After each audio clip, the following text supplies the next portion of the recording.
This is SILL Talks, episode 9.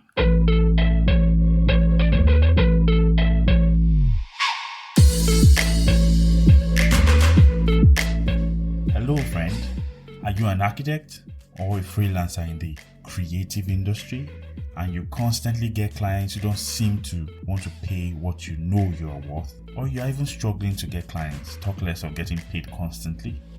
Well, this should be your home. Welcome to the SILL Talks podcast. SILL Talks is a platform dedicated to helping architects and designers develop strategies and finding new ways to build their business such that it is profitable and sustainable. I am your host, Egbenyon Leonard.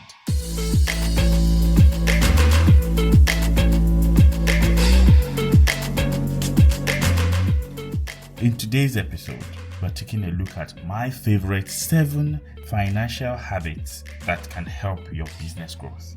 And at the end of this episode, you will understand what is very important to define your finances as a business owner. You will also learn new ways to structure your finances such that it supports you on the long term and you won't ever have to panic about where the next paycheck will come from. And you can, spend some decent time building your brand into something that is profitable or sustainable. I guarantee you that this episode is packed. So don't go anywhere, increase your volume as we dive in. There is a saying that an investment in knowledge pays the best interest, and your business can only grow when you learn how to expand its customer base, you learn to earn more, and of course, make more profit. Habits generally makes a man, and when we look at the financial aspect of the architecture that we practice or the business of architecture itself, you find out that the things that we do every day, the little things that we do every day, is what makes up how the culture of our firm is formed, how the message we constantly send out is created. And by following certain steps, or as I put it today, by developing certain habits, you find out that you can change the track of progression of your growth to either a straight, upward movement. And to do that, you need to be consistent, do certain actionable methods, some things that can be replicated and done constantly such that they can be measured. You can take a step back and analyze them. We'll go right in. And the first one basically is to focus. To focus basically is to understand that first and foremost, you are, as an architect, in the business of providing housing solutions. Now, housing solutions may be in the form of, say, you are a visualizer, or you are a designer, or you ensure that construction projects follow due process and are done right. But whatever the case may be, you are in the business of providing housing solutions. And when you begin to understand that you are in the business of providing those services, you come to the realization and the consciousness that your business needs to stay awake, your business needs to make profit, and you need to earn money. And in doing that, you also realize that he who serves 2 masters actually pleases none. And you need to be very clear on what your service is, who your target market is, and the value you bring to the table. And when you realize these things, you're able to fine-tune and focus more on earning better. Because the first things first, in order for you to even talk of finances, you need to even be earning in the first place. And to earn, you need to strategize, you need to focus on your business. So that is my first point for today. Focus on your business. So we'll move on to the next one. The next one is spend less than you earn. You need to spend less than you earn. I know it's pretty straightforward, but I will expatiate on what I mean. I'll tell you a quick story. A while ago, a friend of mine who is also an architect, but he works in a visualization practice, he was complaining to me that, about 3 months back, he got a promotion. And of course, that came with a salary increment. And he was really happy. Now, the first month, by his narration, he was able to save. The second month, he was able to save. But as of the third month, he realized that all those savings has been soaked up in expenses, and he was wondering that, okay, how come he's back to that position? It seemed like what he was earning before he got the promotion was sufficient for him, but right now this is still the same thing. So in explaining to him, I gave him a simple analogy. There's this law of work called the Parkinson's law, and it simply states that any work you are given will always expand to fill the time is allocated for it. And what that simply means is, if you are given 1 hour for a task and you're able to focus, you will finish that task in 1 hour. That same task can be given to you to do for a week, and the work will continue to expand until that 1 week is up and you take it serious. I'm sure this story or this narration or this law is very familiar to us in architecture school, where you of course crash program, and except for the really dedicated ones who will start drawing from beginning of the semester. However, relating this to finance, in explaining to my friend, now I explained to him that Parkinson's law can be likened to his finance. Now, expenses will always, emphasis on the always, expenses will always expand to fill the amount of money you have allocated for it. Now, if you earn 200,000 and that 200,000 is to your firm, now I'm not talking to you as an individual, as a practice. You've done a project for someone, maybe a design, and you charge say 300, 500,000 for a design, and then the client pays you cash or pays you have the money in your account. If you allocate that whole money as available to your firm for spending or for expenses, you find out that your expenses will increase such that it fills up that money. It feels like you are constantly in a circle. And I explained to him on what step to take, which brings us to the next point. And the next point will be that you need to organize your finances. Organizing your finances is basically just helping you break down what is it actually that you earn in a certain given month on an average. I know the uncertainties of starting as a freelancer or a small firm owner. You don't know where the next paycheck will come from. I agree, right? But the one you have earned, assuming you earn X, Y, and Z amount of money in a month, do you even know what it takes to keep your light on as a business owner for a whole month? Now that's where you need to start from. You organize your business, your finances, such that you break down what it actually takes to run your business for a whole month. Then you keep your expenses straight. And these are practical examples. For example, one of the major things in every practice that I know is power. You need impress. You need to pay salaries if you're not working alone. You need to make purchases to aid your business. If you are able to structure all of this, and in a certain month, this is the average that goes on impress, stationaries, this is the average that goes on foiling or keeping utility bills, and you're able to structure this, what it does for you is it keeps a figure in your head that, okay, this is the amount of money I need to be a break even every month.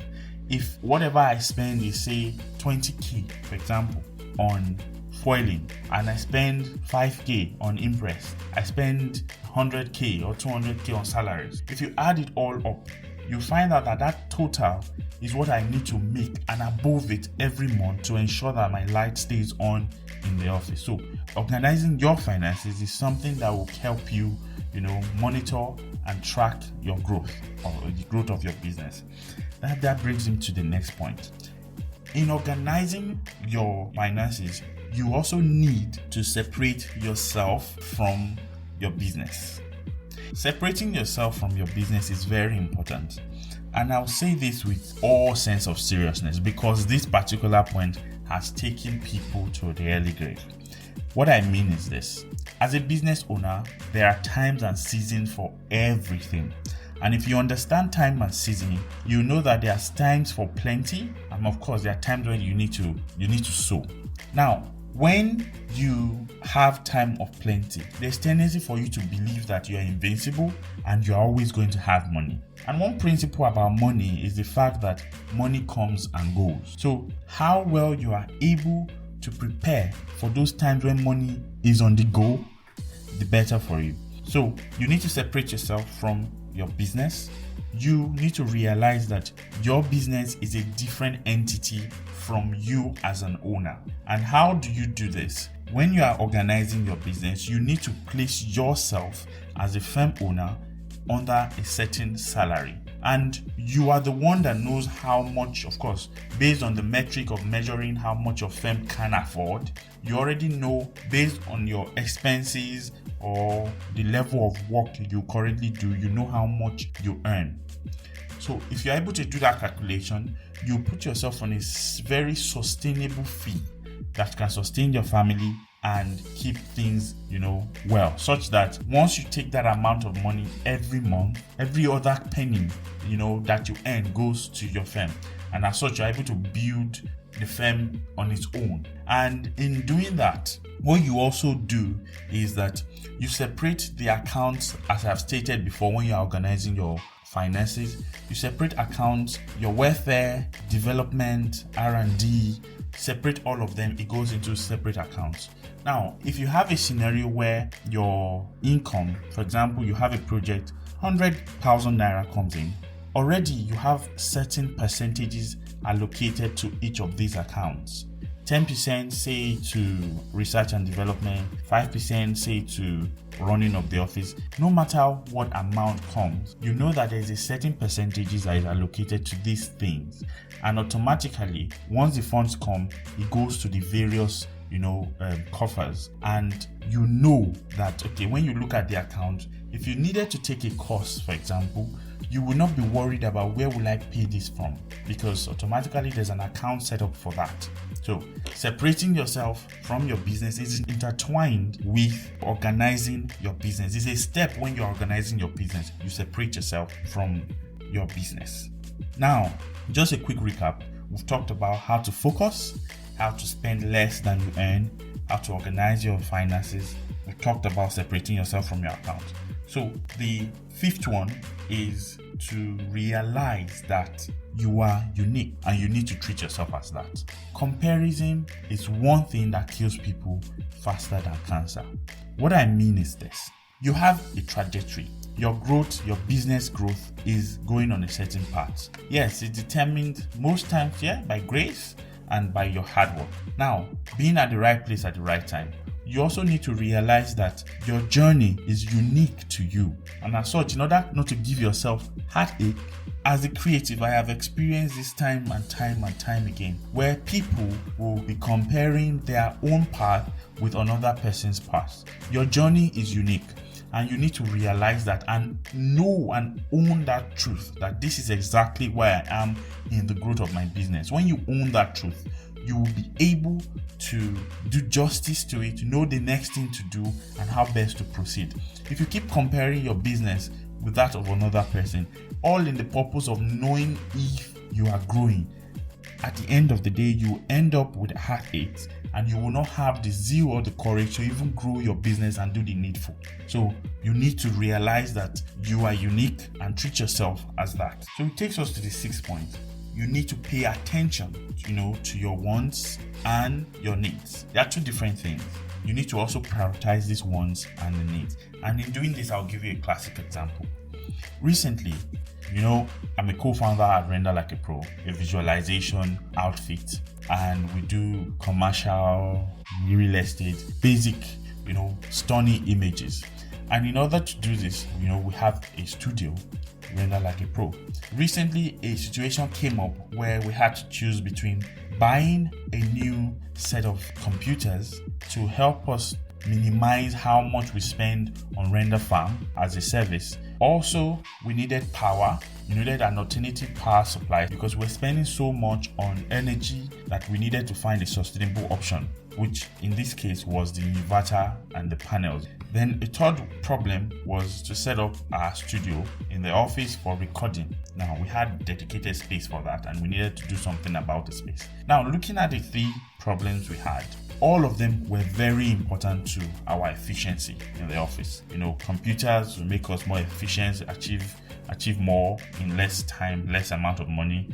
Power, of course, very crucial. We cannot operate anything without power. And then recording, of course, will make our tutorials and all of those things more seamless. So we had to prioritize which one can wait, which one is actually a need, and which one is a want. At the end of the day, we had to opt for the option of solving the power problem first, because power problem would have a ripple effect on all of these other problems I have stated. So we had to let the other one wait and decide on solving our power problem by investing in solar energy, at the office. So today, I can tell you categorically that we don't even worry about generator. We only service our generator maybe at intervals such that it's operational. Should anything happen, we'll have a backup. So prioritizing your needs and your wants is very, very important. So the last step, which is the seventh step, is you need to reinvest in your business. The saying that the more you learn, the more you earn is not a scam. People need to realize that when you run a business, the more books, the more ideas, the more experiments you do will determine, or tell directly on your business, will determine how fast you grow, of course, how curvy your growth graph will be. It is very important to reinvest in your business by taking courses, constantly listening to podcasts like the SILL Talks podcast, and learning and finding new ways that your business can grow and thrive. Financial success is something you plan for. It is not something that happens at the end of a physical year and you just stumble on it. It is deliberate. You have to be deliberate. You have to be consistent about financial success. And because there are people who constantly do this, there are a lot of people that I know, they will tell you, yes, we do not have a lot of clients. And when I mean a lot of people, I'm talking about ourselves as well, because we belong to that class that we might not have as many as say 50, 20, 10 clients in a specific time, but those clients are, they are treated well, they're given the best experience, and because they know that this is what we do, because we give our all, they always come back. And when that money comes, planning is very important. So I have a very quick question for you. Do you think, just be honest with yourself now, do you think your firm can strive, or your firm can survive? Let me use that word. Can your firm survive without earning a dime for 7 straight months or for a year? Can your firm, the way it currently is structured, the way your finances are today, can it survive 7 to 1 year without receiving a dime from any client? Now, if your answer is no, then you need to do better. If your answer is yes, believe me, I want to know what you are doing right. So drop your comments in the comment section. Let us know what it is you're doing, how it is you're doing it, and how best to help people out there. Because even myself that is speaking, I am constantly learning. I want to understand what is it that people are doing right and what is it that I do not want to do, so that I don't fall into the trap of failure. So it is very important that you find your own measure of success. Very, very key. Thank you for sticking with me till the end of this episode. Wow, it kind of just flew by. Anyways, until the next episode, this is SILL Talk. Stay chill, guys.